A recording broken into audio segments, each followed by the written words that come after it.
رسول اللہ صلی اللہ علیہ وسلم نے ارشاد فرمایا لا وصیت للوارث، کہ وارث کے لیے کوئی وصیت نہیں۔ خطبہ حجۃ الوداع کے موقع پر حضور علیہ الصلاۃ والسلام نے جو خطبہ دیا تھا حج کا، اس میں آپ نے بہت اہم احکام امت کو سکھائے تھے۔ اسی خطبہ حجۃ الوداع میں حضور علیہ الصلاۃ والسلام نے یہ فرمایا ان اللہ اعطى كل ذی حق حقہ، اللہ تعالیٰ نے ہر حقدار کو اس کا حق دے دیا ہے۔ فلا وصیت للوارث، اس لیے وارث کے لیے وصیت کرنا جائز نہیں ہے۔ یہ حدیث میں پچھلے جمعوں میں کچھ تفصیل سے بتا چکا ہوں۔ تو ظاہر ہے کہ لوگ سنتے ہیں تو اس میں طرح طرح کے سوالات ذہن میں آتے ہیں کہ بھائی وارث کے لیے وصیت نہیں کریں گے تو کس کے لیے کریں گے؟ اگر اپنے بیٹے کے لیے وصیت نہیں کریں گے، بیٹی کے لیے نہیں کریں گے، والدین کے لیے، بیوی کے لیے نہیں کریں گے، تو ایک صاحب نے پوچھا ہوا تھا کہ انسان کماتا کس لیے؟ بیوی بچوں کے لیے تو کماتا ہے، اور حدیث میں آتا ہے کہ وارث کے لیے وصیت کرنا جائز نہیں ہے، تو کیا مطلب؟ اس کا مطلب سمجھنے کی ضرورت ہے۔ وارث کے لیے وصیت جائز نہ ہونے کا یہ مطلب ہے جو اللہ کے رسول صلی اللہ علیہ وسلم نے حجۃ الوداع میں بیان کر دیا۔ وہ کیا ہے کہ قرآن کریم میں جو میراث کی آیت نازل ہوئی ہے سورہ نساء کی، یوصیکم اللہ فی اولادکم للذکر مثل حظ الانثیین، کہ اللہ تمہیں تمہاری اولاد کے بارے میں وصیت کرتا ہے۔ ساری میراث کی آیت ہے کہ بیوی کو کیا ملے گا، بیٹے کو کیا ملے گا، بیٹی کو کیا ملے گا، والدہ کو کیا ملے گا۔ اللہ تعالیٰ نے قرآن کریم میں یہ سب بیان کر دیا ہے۔ اب انسان یہ وصیت تو کر سکتا ہے کہ بھائی میرے مرنے کے بعد میرے بیوی بچوں کو ان کی میراث میں وہ حق دے دینا جو اللہ نے بتایا ہے، یہ وصیت تو کر سکتا ہے اور کرنی چاہیے کہ میرے وارثوں کو میرے مرنے کے بعد وہ حصہ دے دینا جو اللہ نے قرآن میں بتایا کہ بیٹے کا یہ حق ہے، بیٹی کا یہ ہے، بیوی کا یہ دے دینا میرے مرنے کے بعد۔ یہ وصیت تو کرنا اچھی بات۔ جو وصیت کرنا جائز نہیں ہے اس کا کیا مطلب؟ اس کا مطلب یہ ہے کہ مثال کے طور پر کسی آدمی کا انتقال ہوتا ہے تو شریعت نے یہ بتایا کہ اگر انتقال جس کا ہوا ہے اگر اس کی اولاد ہے تو بیوی کو میراث کا 8واں حصہ ملے گا۔ اگر اولاد ہے تو مرنے والے کی بیوی کو، جو بچوں کی ماں ہوتی ہے، مرنے والے کی بیوی کو کیا ملے گا؟ 8واں حصہ۔ اور اگر اولاد نہ ہو تو مرنے والے کی بیوی کو 4تھا حصہ ملے گا۔ اب ایک آدمی یہ وصیت کر کے جاتا ہے کہ میرے مرنے کے بعد میری میراث آدھی میری بیوی کو دے دینا۔ شریعت نے تو یہ بتایا کہ بیوی کو یا 1/4 ملے گا یا 8واں حصہ ملے گا۔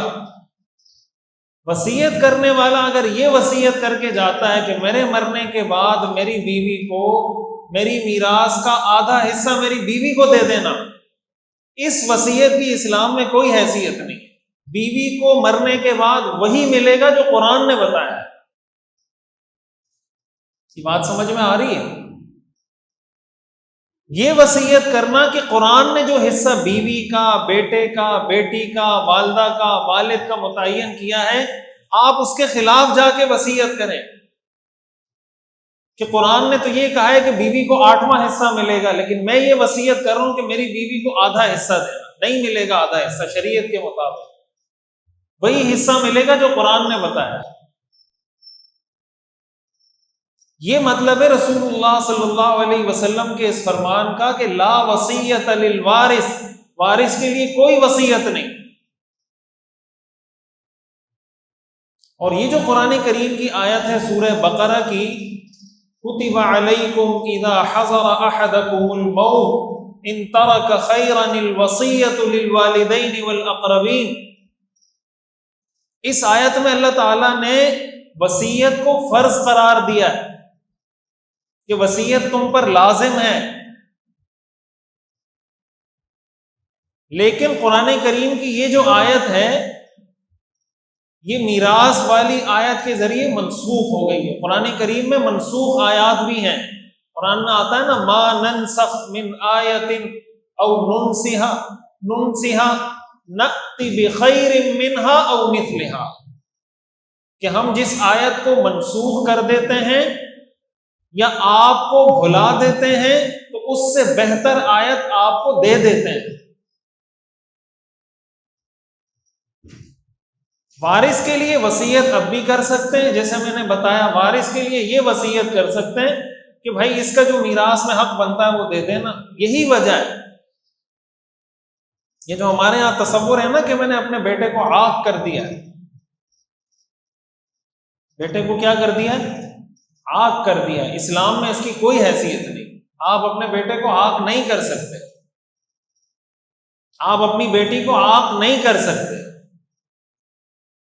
چاہے وہ جتنا ہی نافرمان ہو۔ آپ کو یہ اتھارٹی شریعت نے دی ہی نہیں ہے کہ مرنے سے پہلے کوئی کہے کہ میری میراث میں اس بیٹے کو کچھ نہیں دینا۔ کیوں؟ اس لیے کہ اللہ نے دے دیا ہے وہ حق۔ ہاں یہ تو ہو سکتا ہے کہ اگر آپ اپنے بیٹے سے بہت ناراض ہیں، وہ نافرمان ہے، یا آپ کو لگتا ہے کہ یہ پیسے ضائع کرتا ہے، پیسے اڑاتا ہے، فضول کاموں میں خرچ کرتا ہے، تو آپ اپنی زندگی میں اپنا وہ پیسہ تقسیم کر دیں، ایک بیٹے کو دے دیں، دوسرے کو دے دیں، وہ تیسرے کو کچھ نہ دیں، اور جب مریں تو اس حال میں مریں کہ میراث ہو ہی نہ،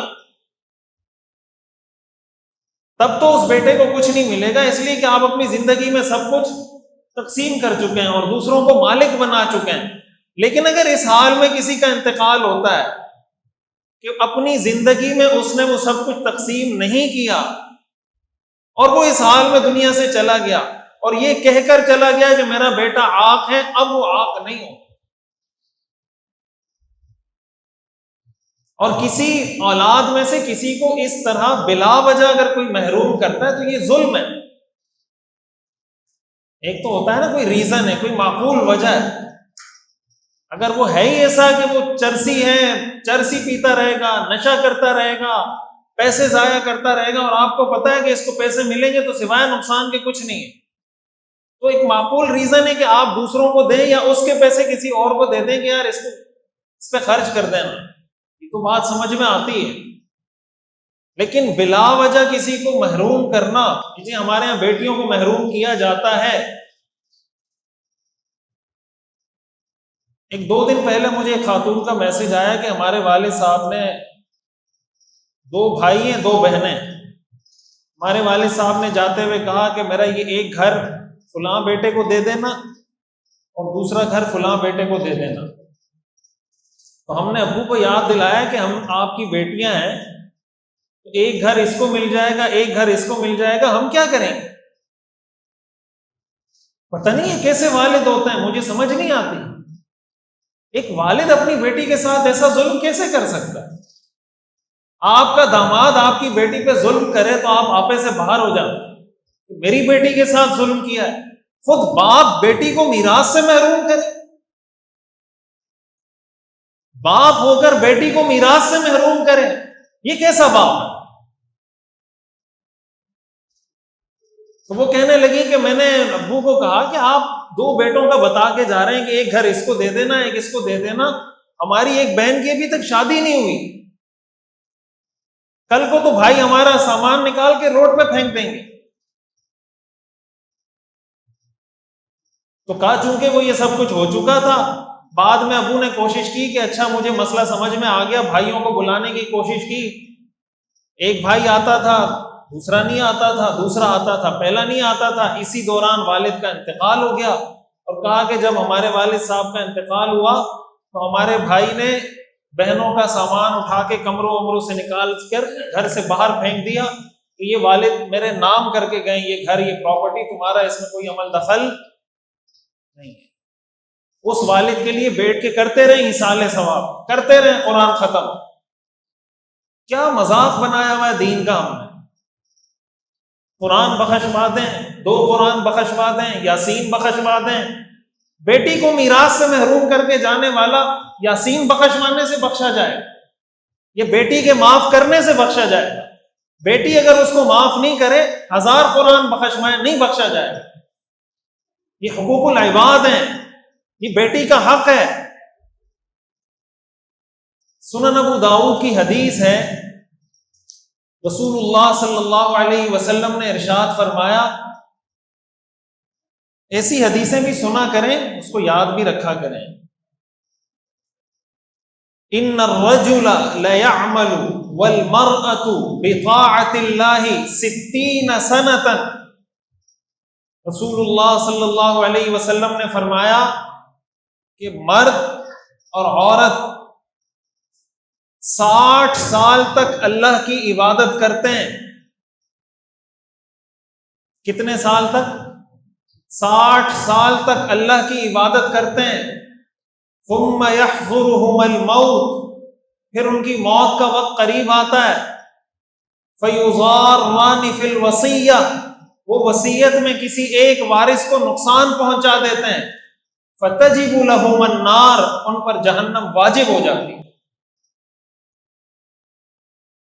ایک مرد اور عورت 60 سال تک اللہ کی عبادت میں زندگی گزارتے ہیں، پھر ان کی موت کا وقت آتا ہے تو وصیت میں کسی کو نقصان پہنچا کے چلے جاتے ہیں کہ اس کو دینا، اس کو نہیں دینا۔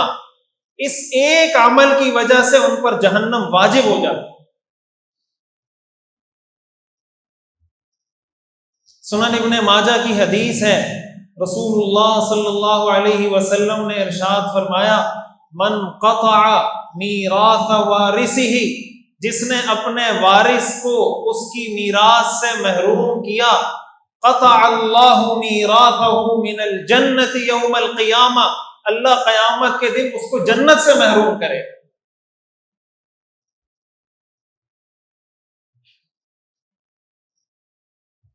لوگ کہتے ہیں پتہ نہیں کیا گناہ ہو گیا یار مجھ سے، میں تو نماز بھی پڑھتا ہوں، یہ بھی کرتا ہوں، پتہ نہیں کیا گناہ ہو گیا کہ مشکلات، پریشانیاں، ٹینشنیں۔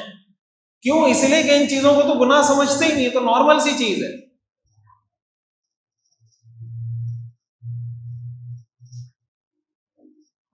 وصیت جس چیز کی کرنی چاہیے اس کی ہم عام طور سے کر کے جاتے نہیں ہیں۔ وصیت، کچھ چیزوں کی وصیت کرنا واجب ہے۔ مثلا کسی سے قرض لیا ہوا ہے، کسی سے قرض لیا ہوا ہے، اس کی وصیت کرنا واجب ہے۔ صحیح بخاری کی حدیث ہے، صحیح مسلم کی حدیث ہے، متفق علیہ حدیث ہے۔ رسول اللہ صلی اللہ علیہ وسلم نے ارشاد فرمایا، کسی مسلمان کے لیے یہ بات جائز نہیں ہے کہ اگر اس پر کسی دوسرے کا کوئی حق ہو کہ وہ اس حال میں رات گزارے کہ اس کی وصیت اس کے پاس لکھی ہوئی نہ ہو۔ حضرت عبداللہ ابن عمر رضی اللہ تعالیٰ عنہ فرماتے تھے، میں نے جب سے یہ حدیث سنی ہے ایک رات بھی نہیں گزری کہ میں نے اپنی وصیت لکھ کر اپنے پاس رکھ لی۔ ہم کتنے معاملات کر رہے ہوتے ہیں، کسی سے کوئی چیز خریدی، دکاندار سے خریدی، کسی سے پیسہ لیا، کوئی آن لائن کوئی چیز منگوا لی، کچھ پتہ نہیں ہوتا۔ اب جس کا حق ہے، میں یہ بات آپ کو پہلے بھی بتا چکا ہوں، ہمارے ایک دوست ہیں، ان کا انتقال ہوا، ہم قبرستان گئے اس کی تدفین کے لیے، ابھی قبر میں میت کو اتارا نہیں تھا، ایک صاحب میرے پاس آیا کہ مفتی صاحب اس بندے نے مجھ سے 10 لاکھ روپے قرض لیے ہیں اور میرے پاس کوئی لکھت پڑھت نہیں ہے، اب میں کیا کروں؟ ابھی قبر میں نہیں اتارا اس کو، قبرستان میں موجود ہے، وہ قبرستان میں میرے پاس آ کے مجھ سے پوچھ رہا ہے۔ میں نے کہا اب تو کچھ بھی نہیں ہو سکتا، اب کیا ہو سکتا؟ یہ تو آپ کو پہلے سوچنا چاہیے تھا، یا تو آپ اتنے عقل مند ہوتے کہ قرض دیتے وقت گواہ بناتے، لکھواتے، یا وہ اتنا عقل مند ہوتا کہ مرنے سے پہلے وصیت کر کے جاتا۔ نہ آپ نے گواہ بنائے، نہ اس نے وصیت کی، کیسے وصول کریں گے اپنا؟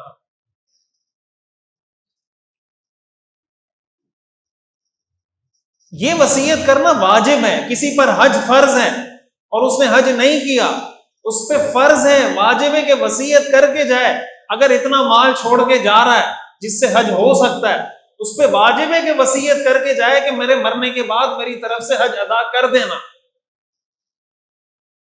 کسی پر زکوٰۃ فرض ہے اور وہ زکوٰۃ نہیں دے سکا، اور اتنا مال اس کے پاس موجود ہے کہ اس کی وہ زکوٰۃ اس سے ادا ہو سکتی ہے، اس پہ یہ بات واجب ہے کہ وصیت کر کے جائے کہ میرے مرنے کے بعد میری یہ زکوٰۃ ادا کر دینا، یہ واجب ہے۔